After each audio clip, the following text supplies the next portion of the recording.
সবার প্রথমে আপনাদের জানাই আজকে রামপ্রাণ প্রতিষ্ঠাতার শুভেচ্ছা। না জানি আজকের দিনের অপেক্ষা আমাদের প্রজন্ম কতদিন ধরে করছিল। না জানি কত ভক্ত এই রাম মন্দিরের আন্দোলনে তাদের প্রাণকে হারিয়েছে। অবশেষে বিজয় সত্যের হলো। আর আজকের এই দিনটি গোটা ভারতবর্ষ দিওয়ালি রূপে মানানো হচ্ছে। আর এটা শুধু ভারতে নয়, গোটা বিশ্ব পালন হচ্ছে।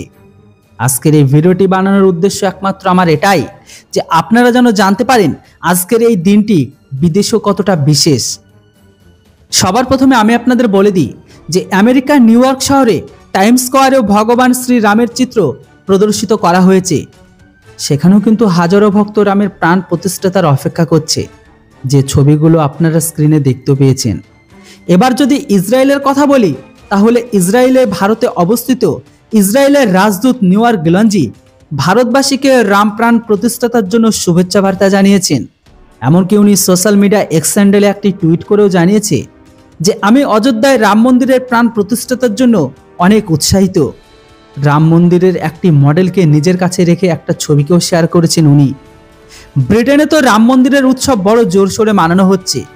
এমনকি ব্রিটেনের হাউস অফ কমন্সের ভেতরেও শ্রীরামকে যুগ পুরুষ হিসাবে সম্মানিত করেছে। এরপরে তাদের ব্রিটিশ সংসদেও দিব্য ধ্বনির সাথে এই কার্যকলাপকে শুরু করেছে তারা। যদিও বন্ধুরা এটা অনেক বড় একটি ব্যাপার যে ইংরেজদের সংসদে রামনাপের জপ করা হচ্ছে। অপরদিকে যদি দক্ষিণ আফ্রিকার কথা বলি, তাহলে আফ্রিকার লোক তো প্রথম দিকে থেকে ভারতীয় সংস্কৃতিকে সম্মান করে আসছে। যদিও ওই সমস্ত দেশের লোকগুলো গায়ের রংটা কালো হলেও কিন্তু সত্যি বলছে এদের মনের দিকটা অনেক অনেক পরিষ্কার। এখানে গণেশ ফেস্টিভ্যাল হোক বা জন্মাষ্টমী, আফ্রিকান দেশে যে সমস্ত আফ্রিকান হিন্দু আছে, ভারতের উৎসব পর্বকে তারা কিন্তু বড় জোরসোরের সাথে মানানো হয়।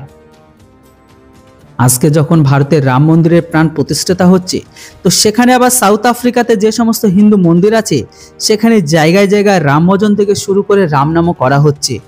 তো বন্ধুরা, এখানে তো আমি মাত্র 4টি দেশের নাম বলেছি যেখানে জোরসোরে রাম মহোৎসবকে মানানো হবে, কিন্তু আমি আপনাদের বলে দিই যে বিশ্বে আজকে 28টিরও বেশি দেশে অযোধ্যাতে চলা রাম মন্দিরের প্রাণ প্রতিষ্ঠাতা লাইভকে চালানো হবে। আর সমস্ত বিদেশি মিডিয়া এই পুজোকে লাইভ স্ট্রিমকে করবে। আপনাদের বলে দিই যে রামলালার প্রাণ প্রতিষ্ঠাতা বিধি 22শে জানুয়ারি দুপুর 12:20 শ্রী প্রিএম মোদীজির হাতে শুরু হয়ে গেছে। প্রাণ প্রতিষ্ঠাতার মুখ্য পূজ্য অভিজিৎ মুহূর্তে করা হবে। রামলালার প্রাণ প্রতিষ্ঠাতার সময় কাশীর বিশেষ পণ্ডিত গণেশ্বর শাস্ত্রী এই মুহূর্তকে বের করেছে।